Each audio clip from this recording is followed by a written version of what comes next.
to go over to the wood later, if it stops raining. They'll be under the oak tree, which was his happy place. A little bit about David's life. David was born in Ringshire on the 13th of February 1938, the son of Sam and Joyce, eldest brother of Tuffy, Stephen and Pal. He didn't have an illustrious academic start, getting a single O-level in woodwork. That came in handy later though, didn't it? Probably at the behest of his godfather, Uncle Sonny, David left school to join the police cadets in London, living in Barnes with Sonny and Maggie. If he'd been guaranteed a place on the River Police, maybe he would have elected to stay with the Metropolitan Police. Instead, he signed up for 3 years of national service. One more than the obligatory 2 years. This gave him slightly better pay and opportunities.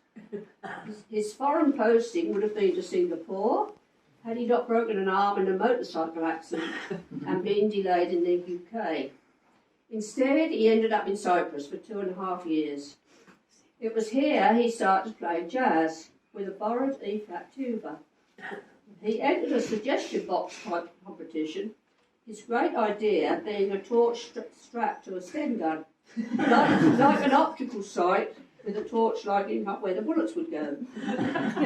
This idea was dismissed by his commanding officer as ridiculous, but it has of course become regularly used as an exercise.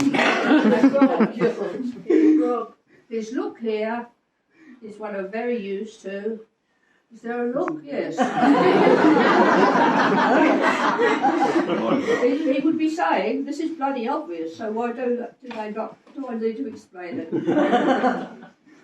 A love of photography and imagery is evident in his work from this period, and what must have seemed a great idea at the time was to swap his good camera for a 1933 bull-nosed Austin 7.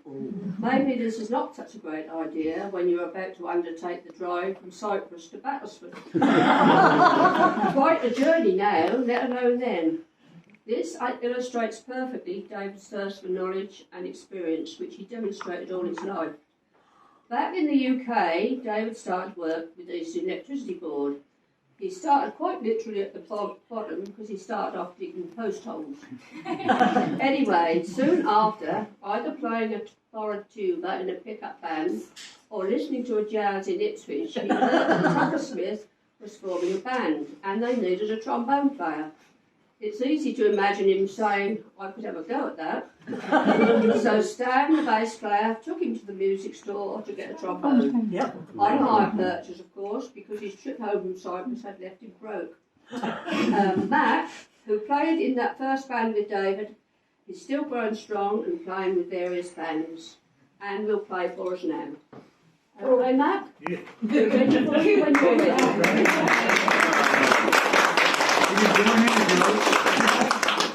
I'm gonna down my buddy, down by the riverside, down by the riverside, down by the riverside, lay down my buddy, down by the riverside, study war no more, ain't gonna study war no more.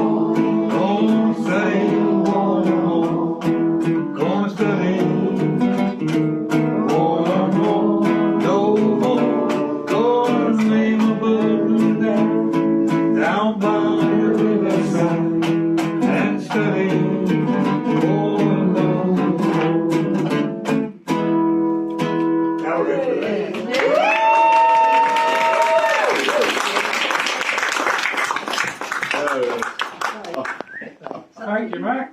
Thank you. Oh, good. Played the Hackney trombone at Holden St Mary Village Hall is where Dad first set eyes on Mum. It must have gone well, because after a few years of courtship, they married in 1962, and soon after moved into a small rented house in Finningham. The neighbouring village, Gislingham, had a silver band, and the band leader soon came a-calling, having heard that Dad played. Dad explained that he couldn't read music, but he was still encouraged to go to the practice the next night. He picked up the tunes very quickly, entirely by ear, and stayed for the next 4 years, always with the sheets on his instrument for show, even though he couldn't read them. I was born at that small cottage in Finningham in 1966, something that has been pointed out every time we've driven.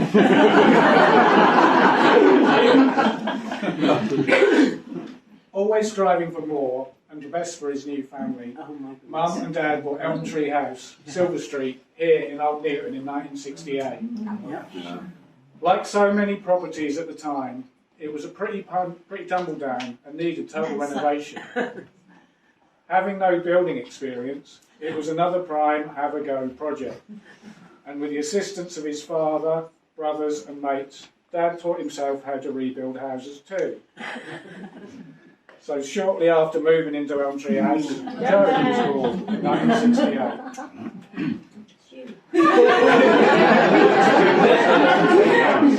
Always working long hours on the board. His longer hours at the house, somehow fitting in visits to Grandad in his shed, playing rugby and playing gigs, some of which we were lucky enough to attend, with Mum always telling us to clap your father. There's the tree house. He put the death flag ropes in the back garden, hung the rope swings out of the tree at the bottom of the garden. Mum and Joe seen here. Our childhood was idyllic, with a freedom unimaginable now. I was filled with wonder at the world Mum and Dad were showing me.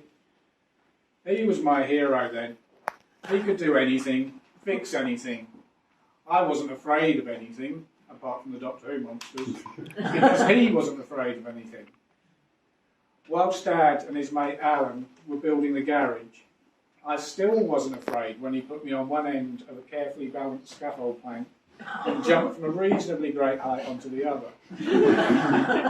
Fear did start to develop me as I reached the zenith of my short flight and realised just how high I'd been propelled.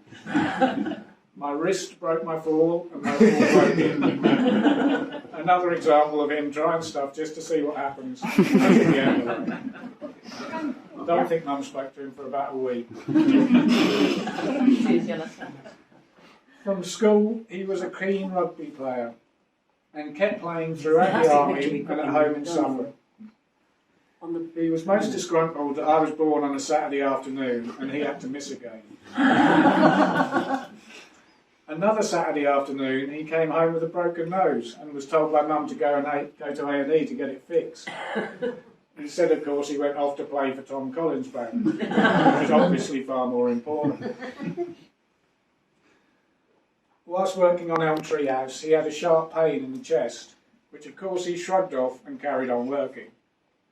He did eventually go to the doctor and then on to the hospital, where he was told that he'd actually had a heart attack and now had angina. So then he stopped playing rugby. This made available a tiny sliver of time, which he dedicated to boats. He had loved boats since his time on the Thames with the River Police. He started building Bonzo in 1980 with a set of home-built plans from his mate Ginger of Bungay Riverside Shuffle fame. He had the plans, a heap of plywood and a lot of hope. And Bonzo served us very well until the late 80s when he traded her in for a Hirondelle catamaran.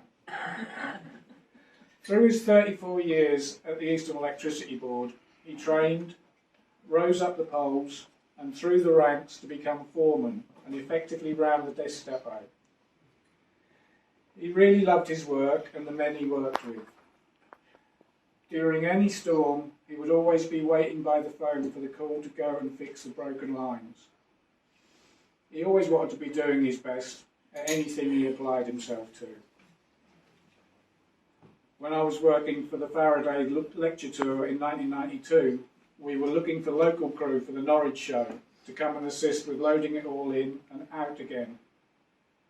The regular agencies did not deal with Norwich, so Dad suggested that he and some of his guys come from the disc depot, take the day off, come and do the job.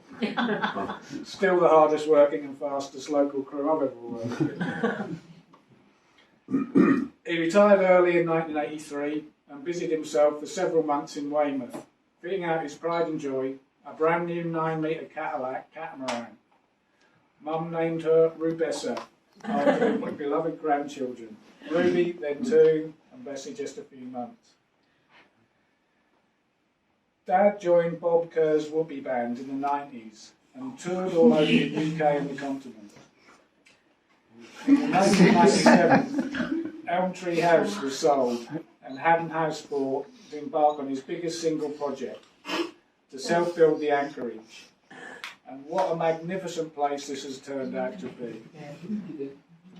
Later, the wood was bought as his happy place, to keep as natural woodland in perpetuity. He had such a love of nature because he was such a force of nature. Through all of the above, he would never turn down a gig, jazz or anything else, if he could possibly find the time and be of any use. He ran the local jazz club at Ixworth, where I started my career, recording the gigs on his cassette recorder with all the complicated knobs. That's describing the kit, not the musicians. Another early memory for me is the special treat of staying up late to watch Spike Milligan or Monty Python, being immersed in the absurdest lunacy. Another defining feature of my life, defined by him. On stage, Dad was Morecambe to Mike Lee's wives. He was always a smart ass with a wisecrack. Such an amazing sense of humour. Practically all of the sympathy cards the family received mention this. Even in his last weeks in hospital, when one of the nurses asked him if he was diabetic, he replied with a straight face, "No, I'm Church of England." David Turner, an intelligent man. Telegraph cryptic crosswords, not a problem. A funny man.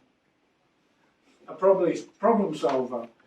Some, himself included, would call it bodging. But a true engineer, always making the best of all the available assets all the time, including the time.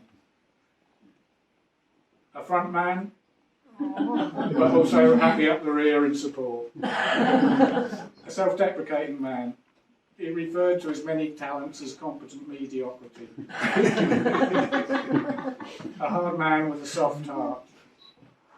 A man whose son I am ridiculously proud to be. He definitely had a soft heart with the grandchildren, and now I'm going to hand over to them. Here you go, Kendra. So I've got a poem for Grandad, which Dad helped me choose. It's called Life Goes... Oh, sorry, was he Granny. Oh, sorry, Granny. Granny helped me choose Anton. So it's Life Goes On by Joyce Grenfell. If I should go before the rest of you, break not a flower, nor inscribe a stone, nor when I am gone speak in a Sunday voice, but be the usual selves that I have known.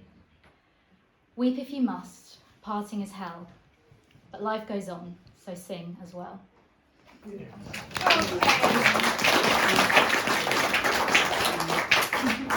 Slow to Django. Yeah, hello. I've got something special here. It's a poem. Because we all know how much he loved poetry. Right, Right, okay. If only you do. A mighty wind blew night and day. It stole the oak tree's leaves away, then snapped its boughs and poured its bark, until the oak was tired and stark. But still the oak tree held its ground, while other trees fell all around. The weary wind gave up and spoke, "How can you still be standing, oak?" The oak tree said, "I know that you can break each branch of mine in two, carry every leaf away, shake my limbs and make me sway. But I have roots stretched in the earth, growing stronger since my birth. You'll never touch them, for you see, they are the deepest part of me. Until today I wasn't sure of just how much I could endure, but now I've found, with thanks to you, I'm stronger than I ever knew." Well, over the rainbow, the boys flying. There's a place that I've heard of once in a lullaby, somewhere over the rainbow. Skies are blue, and the dream that you dream really do come true. Someday I wish upon a star, I wake up far behind me.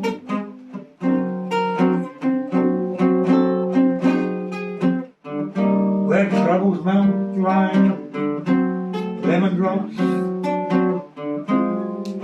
that's where you'll find me. Somewhere over the rainbow, bluebirds fly, birds fly over the rainbow. While they know why, count on.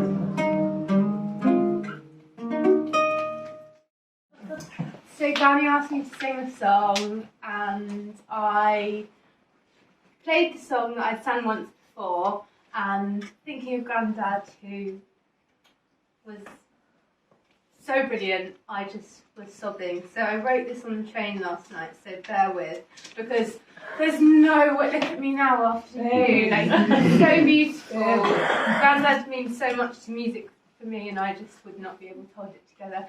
And I think, I don't know, he'd probably prefer I didn't sing or talk, so but he's got no choice now. So my job. Exactly. Our granddad was the best granddad in the world, and the only granddad that I personally ever had, which was a good thing really, because any other granddad would have had very stiff competition. My gamdad, as I called him, was hard, stern, very old-fashioned and set in his ways at times. He was warm, generous and eternally loving. That's him on the phone. And he had the most beautiful soft side that I hope we were all lucky enough to see. When I think of Grandad, I think of his efforts and the amount of time that he put into myself and Ruby when we were little girls. His books of sums that still in the anchorage that he made for Ruby to help her with her numbers, building and then staining the most impressive playhouse for us to play in, days out to see animals and trips and sleepovers on his boat named Rubessa, and then later in the camper van. Of course, always accompanied by Granny in her cool box, lovingly packed rolls, granny buns and other things. Grandad even built a kennel for our dog Charlie that our dog refused to go in. But if you know Dave, you know he could never be mad at a dog. They truly were his spirit animal. When I look back on Grandad, I think about when I was having a sleepover at Granny and Grandad's after we'd been to Carpet Bowls, and it was a school night, and we realised it was World Book Day the following day and I didn't have an outfit. I was about 7 years old or so, and Grandad took it upon himself to chop up one of his Fruit of the Loom polo shirts and transform it into a little Red Riding Hood outfit. He sewed it all together by his own design with his brilliant, massive hands and a needle and thread, accompanied by a basket Granny found somewhere around the house. I went into school the next day feeling like the real thing. Those same massive, brilliant hands that the family would observe, admire, embrace and manicure towards the end of his life. Granny always commented on his lovely hands and perfect nails. They really were little works of art. Granny and Grandad most definitely had quite stereotypical roles throughout their relationship. Granny would cook, clean and do the women's work, and Grandad the men's. Building houses... 2023. Building houses, hacking down trees, getting told off by the river police for sailing his boat too close to the port of Phoenix, and occasionally filling up the car with the wrong fuel and calling Joe to call him to tow him back from Halesworth if I ever accidentally picked up the wrong fuel tap. Jo commented on the quality of granddads I'd never quite considered until she brought it up just last week, and I think it's one that we could all do with a bit more of. Grandad never, ever, ever, ever, ever, ever felt like he didn't belong somewhere. He was curious, confident, and worked bloody hard to make his mark on this funny old planet. Examples include dragging Granny, Jo and Richard as small children out of bed in the early hours of the morning after he'd seen a hot air balloon out the window of the house on Silver Street. It was the evening, but we had them in bed. Just want the balloon. Packing them into the car, following the hot air balloon to wherever it stopped. Jo thinks somewhere around Hawley. Is it? It's further than that. Further than Oh, that. further than Miles. We only got the bag where our shop is. Continuing to get out of the car and ask the hot air balloon pilot-esque person how it all worked and why he'd ended up there. Another example is Jo getting regular texts from Gam when we were much younger and phones were a new thing. Well, you've just got one. Saying that their episode was airing and to turn on Bargain Hunt tonight and they were in the background. Which of course we did, and we would see 4 seconds of Granny and Grandad sat proudly in the front. Just taking it all in. And to the family, friends, nieces, nephews, I'm sure we all remember until his recent years that David had the capacity to feel so comfortable in almost any situation that he could just quite happily fall asleep. Grandad was intrigued by things that he wasn't knowledgeable of, and he always made time to learn and ask questions, which I think was bloody brilliant. For me, Grandad represented music and that anything is possible. Both of us mostly self-taught musicians. For many of our years we bonded over jazz, and Grandad would be the one to introduce me to Billie Holiday and Sarah Vaughan when he picked me up from Hartismere in the Red Citron. In my years in Ipswich, I would go and visit him and Granny at the Briarbank pub to watch jazz, and previously at the Steamboat, where I worked in the kitchen and on the bar, and would spend time with them at jazz lunches, getting to watch Grandad play or sing, and always shine while I had a cheeky break from my work. He turned up from the auction house with my first acoustic guitar when I was around 11, and would continue to encourage me throughout my years, turning up at open mic nights in Ipswich with Granny as a surprise sometimes. He never stopped asking me with interest and pride about the places I was travelling with my music and how it was going. In his opinion, my music was too loud, he couldn't understand the bloody word of what I was saying, and he truly didn't like it that much, but I was giving it a bloody good go, and I know that made him happy. He was the most prominent male figure my life has ever known, and for that I will be forever thankful. He adored all of his grandchildren and was in awe of their academic achievements. Ruby and Django both being wonderful and insanely intelligent, and the first of his direct family to graduate from university, and Kendra for her equally beautiful, wildly clever brain, and for being the most brilliant, shiny academic star in the sky. He will be with you every step of the way and watching over you from the beginning of your university journey in September right through to the very end. He was the bloody best. I hope we can all raise a glass or tip an imaginary top hat to David right now together in his wood sashed sitting room. We thank you for your humour, your generosity, your brilliant ways, and your most wonderful love. We'll be seeing you in all of the weird and wonderful places, and we love you so much. Thank you.